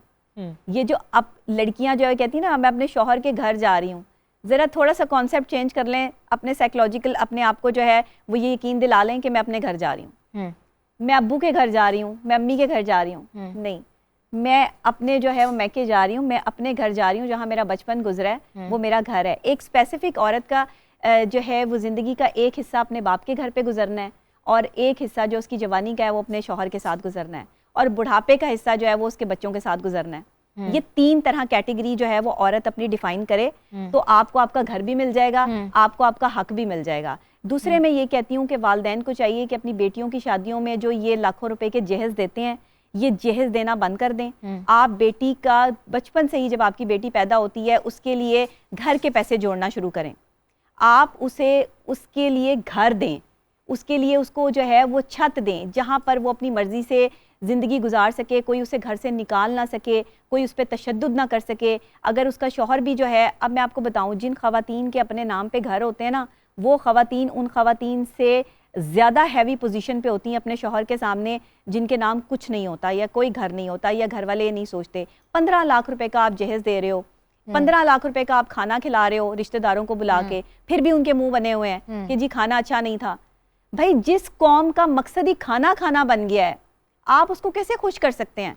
जो इंटरव्यूज सेशन आप बता रही हैं शादी से पहले होते हैं, हर घर में ट्रॉलियाँ लगती हैं, हर घर में लोग रिश्तों के लिए जाते हैं जी। तो क्या ये लड़की वाले क्यों नहीं करते? ये लड़के वाले ही क्यों 4 चपेरे जाते हैं, फिरते हैं, 100 घर फिरते हैं, 100 लड़की पे नुक्स निकालते हैं, तस्वीरें जो है सर्कुलेट होती है मोबाइलों में और फिर ऑटोमेटिकली अच्छा ये तो रिश्ता हमारे पास आया था। तो दिस इज सो अनएथिकल। मैं ये समझती हूँ कि एक बेटी को इस तरह से आप जो है वो शोपीस बना के लोगों के सामने पेश करना बंद कर दें। आपकी बेटी की बड़ी इज्जत और बड़ी कदर है, बेटी का बड़ा मुकाम है, इस्लाम ने औरत को बड़ा मुकाम दिया है और आप इस तरीके से मुख्तलिफ लोगों के सामने सिर्फ उसकी शादी हो जाए यहाँ पे और ये लोग उसे पसंद कर लें, उसे नए नए लिबास पे ना के सजा सवार के लोगों के सामने पेश मत करें। साइकोलॉजिकल बहुत बुरे इफेक्ट होते हैं ऐसी ख़वातीन पर। ऐसी लड़कियां जो हैं वो अपनी ज़ात से नफ़रत करना शुरू कर देती हैं, उन्हें अपने आप से घिन आनी शुरू हो जाती है कि लोग उन्हें अगर रिजेक्ट करते हैं। रिजेक्शन एक इतना बड़ा एलिमेंट है साइकोलॉजिकल कि अगर खुदा ना खास्ता ये किसी की लाइफ पर जो है वो इम्पैक्ट कर जाए तो आप यकीन करें उसकी ज़िंदगी स्पॉइल हो जाती है उस लड़की की। तो यहाँ पर होना ये चाहिए कि माँ बाप पहले लड़का खुद देखें, माँ बाप जो लड़की के हैं वो पहले उनके घर जाएं, उनका सारे घर का मुवाजना करें, लड़के के बारे में पता करें, उसके बाद उन्हें इजाज़त दें कि वो उनकी बेटी को देखें आके। आपकी बेटी आपकी शहजादी है, आपके घर की जो है वो मलिका है, आप उसको लोगों के सामने तमाशे बना रहे हैं। आप उसे जो है वो सजा सजा के किसी आपने बरतानिया की मलका को देखा है, वो किसी आदमी से हाथ नहीं मिलाती। मलकाएं जो होती हैं वो मर्दों के सामने इस तरह नहीं आती हैं, उन्हें देखने के लिए जो लोगों को वेट करना पड़ता है, उन्हें देखने के लिए, उनसे मिलने के लिए जो है वो लोगों की कतारें लगी होती हैं, लेकिन फिर भी किसी किसी को उनकी झलक नसीब होती है। बहुत अच्छी बात की अपने, ये ना करें अपनी बेटियों के साथ। मुझे बताएं कि आपसे एक सवाल ये पूछना है कि राइट एज ऑफ वेडिंग क्या होती है औरत के लिए, या लड़की जो बड़ी हो रही होती है उसका जो एक मुख्तस एज होती है वो कौन सी एज है जो शादी के लिए आप कह रही हैं? शादी के लिए जो बेहतरीन जो एज है वो तकरीबन 23 से और 25 साल के दरमियान है। अच्छा, बेहतरीन एज इससे पहले भी शादी ना करें और इसके बाद भी शादी ना करें। मतलब अगर हो तो मैं कुछ कह नहीं सकती, ये तो लक है, लेकिन उसके बावजूद भी 23 से 25 साल के दरमियान में जो उम्र होती है ना, 23, 24, 25, ये वो उम्र है जिसमें इंसान थोड़ी समझदारी की तरफ आ रहा होता है। उसको थोड़ी थोड़ी समझ आ रही होती है कि मैं बड़ा हो रहा हूँ, मैं बड़ी हो रही हूँ और मेरी कुछ रिस्पॉन्सिबिलिटीज़ हैं। 20 साल की लड़की जो है ना वो बच्ची है, उसका जहन बच्चों वाला है, उसको नहीं पता, उसको समझ नहीं है। वो खेल कूद में अपने आप को सजाने संवारने में उसे जिम्मेदारी डाल रहे हैं। शादी जिम्मेदारी है, जिम्मेदारी को उठाने की सकत भी तो हो दो लोगों में। अब बच्चा जो है वो 19 साल का है, बेटी जो है वो 17 साल की है और फिर भी निकाह हो रहे हैं। यहाँ पर जो है वो अगर लड़की जो है वो 20 साल की है और लड़का जो है वो 24 साल का है तो भी निकाह हो रहे हैं। देखिए ज़्यादा डिफरेंस नहीं होना चाहिए। लेकिन अगर लड़की बड़ी है और लड़का छोटा है तो बहुत कंपैटिबिलिटी मैच करेगी, क्योंकि वो लड़की जो है वो उसको छोटा समझ के, वो जो छोटा लड़का है ना, जो शौहर है, बेसिकली शौहर पे ज़्यादा जिम्मेदारी आयद होती है, वो शौहर उसकी इज्जत करेगा कि मेरी बीवी जो है वो मुझसे बड़ी है, आप करके बात करेगा, आप आपसे करके बात करेगा। एक एलिमेंट आ जाएगा इज्जत का, रिस्पेक्ट का। यहाँ पे हमारी खवातीन जो है वो सासें जो है वो कहती हैं लो मेरे बेटे से छोटी होनी चाहिए बेटी, 15-15 साल, 10-10 साल, जिसकी वजह से वो दबा के रखता है उसको। कौन सा एज डिफरेंस आपस में कंपैटिबल है, इसके बारे में बात करेंगे ब्रेक से आने के बाद। Stay tune with us and good morning धनक।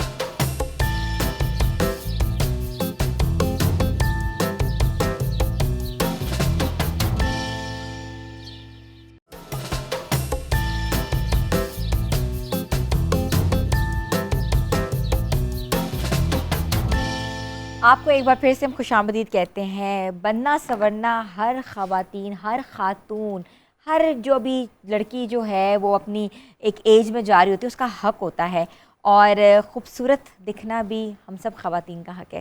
तो खूबसूरत दिखने के लिए भी हमें वो सारा प्रोसेस आना चाहिए, और जो मेकअप है वो हमारे लिए बहुत इम्पॉर्टेंट है, बहुत ज़रूरी है। तो मुतीबा हमें थोड़ा सा मोटल मेकअप के बारे में एक्सप्लेन करेंगी, और डॉक्टर साहब हमें बताएंगी कि मेकअप कितना ज़रूरी है।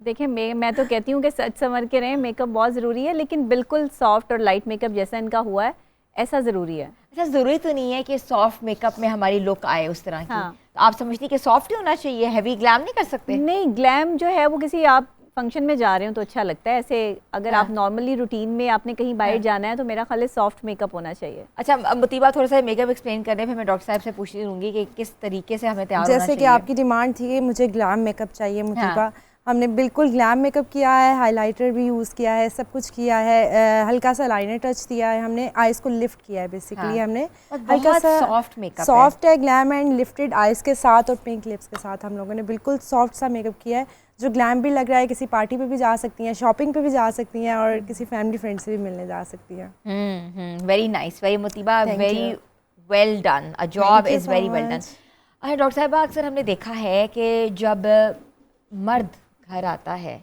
तो उसको एक कंप्लेन होती है अपनी औरत से कि भाई तुम तैयार क्यों नहीं होती, तुम लिपस्टिक क्यों नहीं लगाती। हाँ। और कुछ ख़वातीन ये कहती हैं कि हमारा जो शौहर है हमें देखता ही नहीं, आके सीधा आता है, बैठता है और मोबाइल पे शुरू हो जाता है, उसके पास हमारे लिए टाइम ही नहीं है। ऐसे ही है। देखें, आपको मैं हमेशा से ख़वातीन को यही कहती हूँ कि वो देखे या ना देखे, आपने अपनी खुशी के लिए तैयार होना है, आपने किसी को खुश करने के लिए तैयार नहीं होना।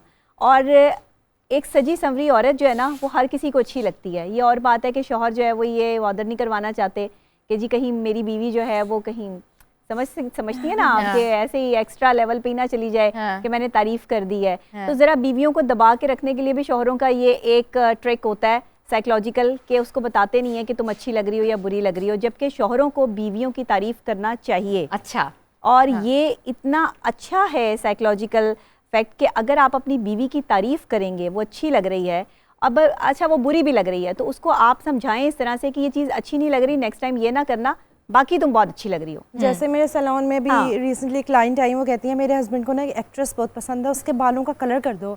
अब मैंने आपको बताया था कि ये बहुत लाइट कलर है, आप ना करें, नहीं जी उनको ये एक्ट्रेस पसंद है, मुझे ऐसी बना दो। मैंने आपको बताया था कि मियाँ और बीवी की मेरे क्लिनिक में जो है वो लड़ाई हो गई थी इस बात पे कि मुझे फ़लाँ एक्ट्रेस पसंद है, उसने कहा था मुझे फ़लाँ एक्टर पसंद है, तुम ऐसे बनो और मुझे ये ऐसी नहीं बनती है। ये जो एक पर्सनैलिटी कॉन्शियसनेस है ना, ये हाँ। ख़त्म होनी चाहिए। हाँ। आपकी एक अपनी पर्सनैलिटी है, आप अपनी पर्सनैलिटी को खुद से ग्रूम करें, आपको जो अच्छा लगता है वो करें। बहुत सारे लोग अब ये कहते हैं कि जी अब ये अच्छा लग रहा है, ये नहीं अच्छा लग रहा, ये ऐसे करना चाहिए था, वैसे करना चाहिए था, लेकिन आपको जो अच्छा लग रहा है आप वो करें। जो शौहर हजरात हैं, अगर हम बात करें तो वो भी जिनकी जो ख़वातीन हैं, जो उनकी वाइफ्स हैं, वो वर्किंग वुमेन हैं या वो कहीं आती जाती हैं, ट्रैवल करती हैं, तो वो एक चीज़ करते हैं, लोकेशन भेजो या पता करो कहाँ है, वीडियो कॉल पे आओ, या ये बहुत ज़्यादा हमने देखा है, दिखाओ किसके साथ बैठी हो, this is the main trend बनता जा रहा है इसके ऊपर कि क्या एक जो बॉन्ड होता है निकाह के अंदर एक दूसरे के साथ, आप बहुत करीबी ये बॉन्ड है जी, क्या इसमें इन लवाजमात की ज़रूरत है? देखें, वैसे तो ट्रस्ट लेवल में इन सब चीज़ों की ज़रूरत नहीं पड़नी चाहिए, आपको अपने पार्टनर पे ट्रस्ट होना चाहिए। लेकिन अगर कहीं आपको कोई शक है तो आप उस शक को दूर कर सकते हैं। अगर आप कहीं पर बैठी हैं और लेकिन वीडियो कॉल पर दिखाना, देखें अगर 4 बंदे आपके साथ बैठे हों और आप वीडियो कॉल पर अपने शौहर को दिखा रहे हो कि देखो जी मेरे साथ ये भी बैठे हैं, तो बैठने वाले इर्द गिर्द के लोग जो हैं वो डिस्टर्बेंस फील करेंगे, वो इसको मायूब समझेंगे कि ये क्या है, शायद इनके दरमियान में कोई ऐसी प्रॉब्लम चल रही है। तो शौहरों को भी चाहिए, बीवियों को भी चाहिए कि इस तरह की हरकतें ना करें। हाँ, अगर आपको बहुत ज़्यादा कोई प्रॉब्लम है तो आप फ़ोन ऑन करके रख दें। बहुत कोई मसला है कि मतलब कोई बहुत ही आपकी जान पे बन चुकी है और आपको पता लगाना है कि शौहर या बीवी कहाँ पर है, तो आप अपना फ़ोन जो है ऑन करके रख दें। जो कन्वर्सेशन, जो बातें वहाँ पर हो रही होंगी, जितने लोग मौजूद होंगे, उनकी आवाज़ें जो हैं वो बड़े आराम से सुनी जा सकती हैं और बताई जा सकती हैं, अगर आप लॉयल हैं। लेकिन ये वीडियो कॉल सिस्टम जो है ना कि मुझे वीडियो कॉल पे दिखाओ कितने लोग बैठे हैं, तुम किस जगह पे हो, क्या कर रहे हो, ये बड़ा मायूब जो है वो लगता है, ये नहीं होना चाहिए। और ये साइकोलॉजिकली देखें, ये नफ्सियाती बीमारियाँ हैं, ये एक बीमारी होती है जिसमें आपको बार बार जो है वो ये टेंशन और डिप्रेशन में आप जा रहे होते हैं। मेरी बीवी क्या कर रही है अगर वो बाहर गई है, मेरा शौहर क्या कर रहा है अगर वो बाहर गया है। देखिए, उसने औरतों से भी मिलना है अगर शौहर बाहर गया है, बीवी ने मर्दों के साथ भी बातचीत करनी है अगर वो बाहर जॉब करती है, तो या तो आपको उसका ट्रस्ट लेवल जो है वो आपका बहाल आपको करना पड़ेगा, या फिर आपको जो है वो ये सोचना पड़ेगा कि आपने इसके साथ चलना है या नहीं चलना। इसके अलावा आपके पास ऑप्शन कोई नहीं है, आपको ट्रस्ट करना ही पड़ेगा हर हाल में। हाँ, अगर आप कोई मशकूक हरकतें देखते हैं मियाँ बीवी की, जो है वो कुछ ऐसी मशकूक चीज़ें होती हैं, ख़वातीन को जल्दी पता चल जाता है। तो और मर्द हजरात को भी पता लग जाता है, मर्द हजरात को भी पता चलता है। जब बीवी बदलती है, उसके स्टाइल्स बदलते हैं, तेवर बदलते हैं, सबको पता लगता है। लेकिन मैं ख़ास तौर पे बीवियों से ये कहूँगी कि देखें, और शौहरों से भी, कि ना करें, ऐसे ना करें। ये बाहर जाके आप जो लोगों को इम्प्रेस कर रहे हैं, ये छोड़ दें इम्प्रेस करना। जो अल्लाह ने, इस्लाम ने आपको जो मियाँ बीवी का मुकाम दिया था, वो इसलिए दिया था कि जो बाहर जाके लोगों के साथ आपने करना है, जो गुनाह के ज़ुमरे में चीज़ आती है, वो आप अपने मियाँ बीवी के दरमियान ऐसा ताल्लुक, जो ऐसी बाउंडिंग पैदा करें कि वो सारी चीज़ें आप दोनों आपस में एक दूसरे के साथ शेयर करें। लेकिन ऐसा है ही नहीं, कंपैटिबिलिटी मैच ही नहीं करती, मेंटल कंपैटिबिलिटी नहीं है, फिजिकल कंपैटिबिलिटी कौन सी एज जो है आप समझती हैं कि कपल के अंदर होनी चाहिए? एज डिफरेंस कितना होना चाहिए और कौन सी जो एजेस हैं वो कंपैटिबल हैं? देखिए, एक शौहर को बहुत ज़्यादा उम्र में बड़े भी नहीं होना चाहिए बीवी से। ये 15-20 साल का जो एक कॉन्सेप्ट है, ये नहीं होना चाहिए। कम से कम भी जो है वो एक शौहर आपके मेयार पर आकर आपको तब समझ सकता है जब आपसे वो 2-3-5 साल बड़ा है। That's it. इतना जो है वो डिफरेंस बहुत होता है। लेकिन अगर बीवी बड़ी है, शौहर जो है वो छोटी उम्र का है, तो ये कंपैटिबिलिटी जो है वो बेहतर है।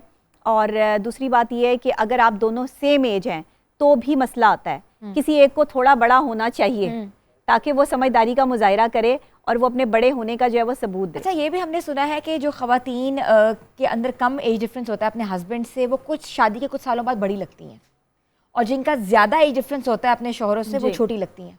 देखिए, जो खुश है ना वो छोटा लगेगा, जो टेंशन और डिप्रेशन में है ना वो खामा बड़ा लगेगा। वो ये ख़वातीन के लिए कह रही हूँ मैं कि ख़वातीन ही शादी के बाद अपनी पर्सनैलिटी ख़राब क्यों कर लेती हैं, क्योंकि वो अपने ऊपर तवज्जो ही नहीं देती हैं। शौहर की पर्सनैलिटी ख़राब क्यों नहीं होती? बहुत कम शौहर हैं जिनकी पर्सनैलिटी जो है वो ख़राब होती है या जो अपने ऊपर तवज्जो नहीं देते। ज़्यादातर आप ख़वातीन देखें, शादी से पहले शक्लें कुछ और होंगी, शादी के बाद जो है वो शक्लें किसी और तरह की हो जाएंगी। तो इसका मतलब ये है कि आपने टेंशन और डिप्रेशन लेके अपनी पर्सनैलिटी को बिल्कुल ख़राब कर लिया। और टेंशन क्या है? मेरा शौहर, मेरा शौहर, मेरा शौहर, मेरा शौहर। जो थर्ड पर्सन होता है, अच्छा, वो भी ये भी है। फिर है। इसने मुझे ये क्यों कह दिया, इसने मुझे ये क्यों कहा, यहाँ क्यों बैठ गए। ये छोटी छोटी बातें जो है ना, इनको अपनी ज़िंदगी से निकालें। आपको कोई कुछ कह रहा है, ये उसका मसला, आपका मसला नहीं है। आपको कोई अब्यूज़ कर रहा है, आपको कोई गलत अल्फाज से बुला रहा है, ये उसकी पर्सनैलिटी है, ये उसकी तरबियत है, आप इससे जो है वो अपनी ज़िंदगी पे इसको जो है वो ना लेकर आएँ, या आप उनके ताने सुन सुन के अपनी पर्सनैलिटी को ख़राब ना करें। बंदे को मैं कहती हूँ लापरवाह सा होना चाहिए, और बीवियों को ख़ास तौर पे इस मामले में, सुनने के मामले में, एक कान से सुनो दूसरे कान से निकाल दो। लापरवाही का मुजाहिरा करना चाहिए बीवियों को जब कोई उनके खिलाफ बात हो रही है। आज हमारे सेट पे ना क्रॉस क्वेश्चनिंग हो रही है जी अनम। जी, आपकी बातों से सोच रही थी एक बात, तो जो एक रिलेशनशिप में एक थोड़ी पोजेसिवनेस भी आ जाती है, चाहे वो मेल साइड से हो या फीमेल साइड से, और डोमिनेटिंग, जी, ये दोनों को कैसे हैंडल करना चाहिए कि एक बंदा डोमिनेटिंग भी है और वो पोजेसिव, ओवर पोजेसिव भी है। एक पोजेसिव होता है और एक होता है ओवर पोजेसिव। हाँ, अच्छा देखिए, इसको कैसे deal ओवर जो पोजेसिव पर्सनैलिटी है, इनको तो इलाज की ज़रूरत है, और वक्त पर जो है वो इन्हें कुछ टिप्स जो हैं वो माहिर नफ्सियात से लेनी चाहिए, क्योंकि ये कोई आप अगर कहें ना कि नॉर्मल बिहेवियर है, तो ये नॉर्मल बिहेवियर नहीं है। आप किसी के बारे में ओवर पोजेसिव हो चुके हो, आपको ओवरथिंक कर रहे हो, उसके बारे में ओवरथिंक कर रहे हो, उसकी पर्सनैलिटी में जो चीज़ें नहीं है वो भी आपके जहन में चल रही हैं, वो सब चीज़ें जो हैं वो गलत हैं। ऐसा नहीं होना चाहिए। अगर ऐसा आपके पार्टनर में से किसी एक के साथ भी है, तो उसको थोड़ी सी जो है वो काउंसलिंग की ज़रूरत है, कुछ थेरेपीज की ज़रूरत है, तो वो फिर मुझसे रब्ता कर सकते हैं, कोई मसला नहीं है। और डोमिनेटिंग में भी हम इसी लीड में आएंगे कि एक रिलेशनशिप में एक मेल या फीमेल में कोई बहुत ज़्यादा डोमिनेट है कि ये नहीं करना, ये तो होते नहीं हैं, करना। ये मियाँ बीवी में इफेक्ट है, कोई एक जो है वो डोमिनेंट पर्सनैलिटी होगी, लाजमी होगी, कंफर्म है, होगी, बिल्कुल ऐसा ही है। और व्यूअर्स, ये कंपैरिजन करना या किसी कहते हैं ना कि एक एंड पे पहुंचना कि कसूरवार औरत है या कसूरवार मर्द है, तो ऐसा नहीं है। ये एक कंप्लीट पैकेज है, और इस पैकेज को कैसे लीड करना है उसकी छोटी छोटी मिसालें, छोटी छोटी कंसल्टेंसी टिप्स हमने आपको दी हैं। अब आप जिस पैरामीटर्स पे उतरते हो वो आपका काम है कि आप इस पैरामीटर्स पे उतर कर अपनी ज़िंदगी को कैसे बेहतरीन बना सकें। छोटी सी ब्रेक के बाद वापस आते हैं। Stay tune with us and good morning धनक।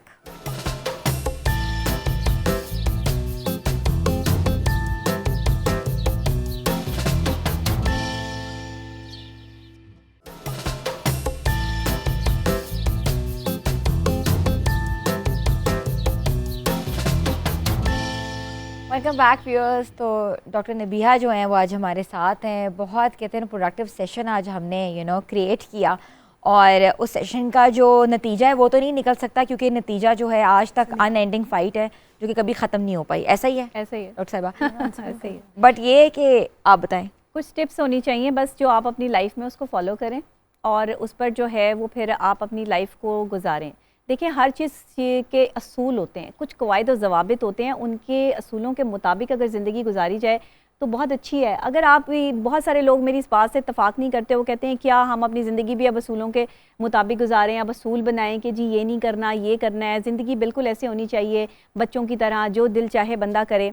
आप जो दिल चाहे करें, लेकिन अगर उस करने के बाद आप डिप्रेशन का शिकार हो रहे हैं, तो फिर तो असूल होने चाहिए ना आपकी ज़िंदगी। बिल्कुल ऐसा ही है, और बिल्कुल उस फिर चीज़ का क्या फ़ायदा हुआ जी। तो जो किचन होता है वो औरत की जीनत है, और किचन पे होल्ड औरत ही करती है। नो डाउट, जो मर्जी हो जाए, कहते हैं ना कि किचन से ही पूरा घर जो होता है वो उसका एटमॉस्फेयर ही बदल जाता है। तो हम भी रुख किचन का करते हैं, और किचन में अनम है। अनम, आज हमारे यहाँ जो शोहर हजरात हैं, जो हमारी प्यारी प्यारी बहनें देख रही हैं, वो कैसे महसूस होंगे आज? वो आज ड्रिंक्स पी के होंगे, क्योंकि मैंने आज काफ़ी ज़्यादा ड्रिंक्स की रेंज बताई है। कल भी मैंने बताई थी, कल हमने वाटर बेस्ड ड्रिंक्स की थी, आज हमने मिल्क बेस्ड ड्रिंक्स की हैं। अब ज़रूरी नहीं है कि आपके घर में अगर कोई मेहमान आए तो आप उनको सिर्फ सॉफ्ट ड्रिंक्स ही दें, तो आप उनको इस तरह से भी शेक्स बनाकर भी जो है वो प्रेजेंट कर सकते हैं।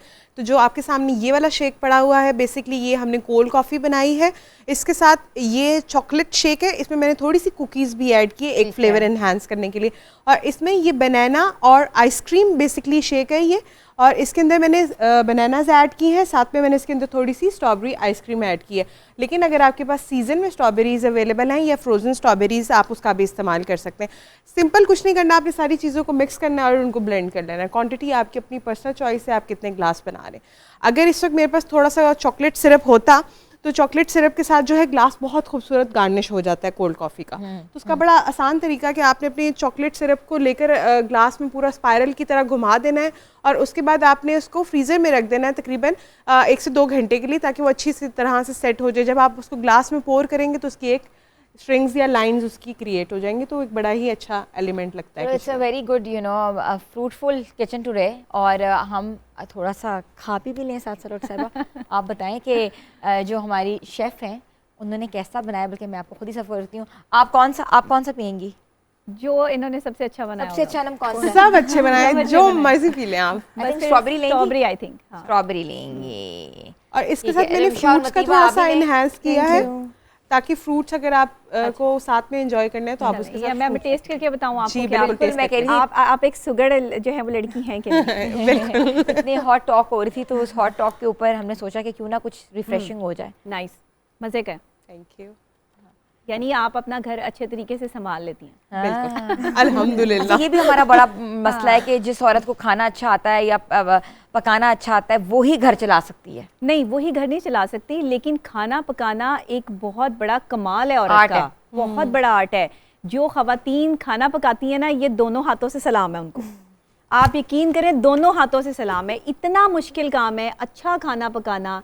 गर्मी में जो है वो स्टोव के आगे खड़े होके इतने इतने लोगों को डील करना। मैं सलाम पेश करती हूँ उन ख़वातीन को जिनके घर जो है उनके खाने की वजह से जो है वो बचे हुए हैं कि जी मेरी बीवी खाना बहुत अच्छा बनाती है, मैं इसे छोड़ नहीं सकता। ऐसा भी केस आया मेरे पास। अच्छा। एक हस्बैंड वाइफ जो है कंपैटिबिलिटी मैच नहीं करती, आपस में एक दूसरे को पसंद नहीं करते, देखना पसंद नहीं करते, लेकिन बेगम जब खाना बना के सामने लाएंगी तो जी उनकी बातचीत जो है वो शुरू हो जाती है। अच्छा। वो कहते हैं मैं अपनी बेगम को छोड़ना चाहता हूँ, मैं इसके साथ नहीं रहना चाहता, लेकिन ये खाना इतना अच्छा बनाती है, ये इतने अच्छे बिस्किट्स बनाती है, ये बेकिंग इतनी अच्छी करती है, ये जूसेस इतने अच्छे बनाती है कि जब मेरे सामने आते हैं तो मेरा हाथ ही नहीं रुकता और मुझे फिर इससे मोहब्बत हो जाती है। तो मैं क्या करूं? मैंने कहा आप इन्हीं के साथ रहें। ये आप इन्हीं के साथ रहें, क्योंकि आप इन्हें नहीं छोड़ सकते। आपके दिल में इनके लिए मोहब्बत है, लेकिन आपने वो छुपा रखी है। वो खाने के बाद जो है वो प्रेजेंट हो जाती है और खाने से पहले जो है आप उसको जो है वो कहीं भूल जाते हैं। तो देखिए घर छोटी छोटी चीज़ों से जो है वो बसते हैं। अच्छा डॉक्टर साहब, एक किसी ने एक फेसबुक पे मैसेज डाला हुआ था, बल्कि वो मुझे ही आया, और क्योंकि ज़्यादा रील्स चल रही हैं काफ़ी माशाल्लाह प्रोग्राम्स में, अब इंशाल्लाह आप आएंगी भी, और हमारे साथ आपने पहले भी प्रोग्राम किया था। तो जो मर्द हजरात ख़वातीन की कंप्लेन है और बनती भी है कि टोटली उनके फ़ोन्स ट्रेस कर रहे हैं, उनकी लोकेशन ट्रेस आउट करते हैं या CDRs निकलवाते हैं, और उसके बाद उन लोगों को जो जिनसे ज़ाहिर वर्किंग वुमेन है उनकी बातचीत भी होती है, जिनसे उनका काम चलता है, तो ऑटोमेटिकली उनको भी थ्रेट मैसेजेस करते हैं। और बीवी कहते हैं मैं तुमसे बहुत प्यार करता हूँ, मैं तुम्हारे बगैर रह नहीं सकता। उसको कुछ नहीं कहता, मगर उसका जितना भी सर्कल है वो चॉप डाउन कर दिया हुआ है। वो कहीं ना बात कर सकती है ना कुछ कर सकती, कहीं बात कोई दोस्तें हैं तो वो ख़त्म करवा दी में। ये कौन सा प्यार है? नहीं, ये कोई प्यार नहीं है। ये आप एक अपनी पर्सनालिटी को उस शख्सियत पे मुसल्लत किए हुए हैं और उसको ये यकीन दिला रहे हैं कि मुझे तुमसे प्यार है, क्योंकि आपको उसे डर है कि वो कहीं आपके हाथों से निकल ना जाए, और आप उसके लिए जो है मुख्तलिफ हरबे इस्तेमाल कर रहे हैं कि इसको यहाँ से भी बचा लूँ, यहाँ से भी बचा लूँ, यहाँ से बचा लूँ। ये जहनी बीमारी है, ये जहनी इंतशार है, जिसकी कैफियत में आपके मूड्स जो हैं वो स्विंग्स होते हैं।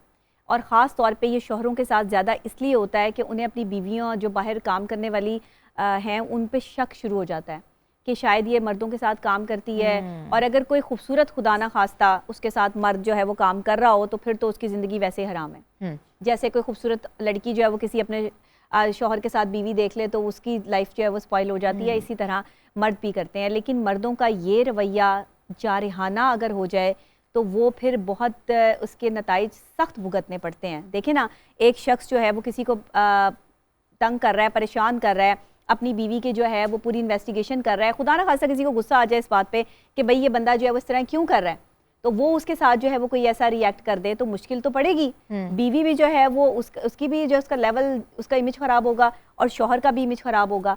आप अपना घर तोड़ रहे हैं, कुछ नहीं कर रहे। एक टाइम आएगा कि वही बीवी आपके सामने खड़ी होगी और आपको जो है वो ये कह रही होगी कि आइंदा के बाद ये हरकत नहीं करनी, या निकल जाओ, या जिंदगी से खत्म। हाँ, अगर तुम्हें मुझ पर एतबार नहीं है तो हट जाओ।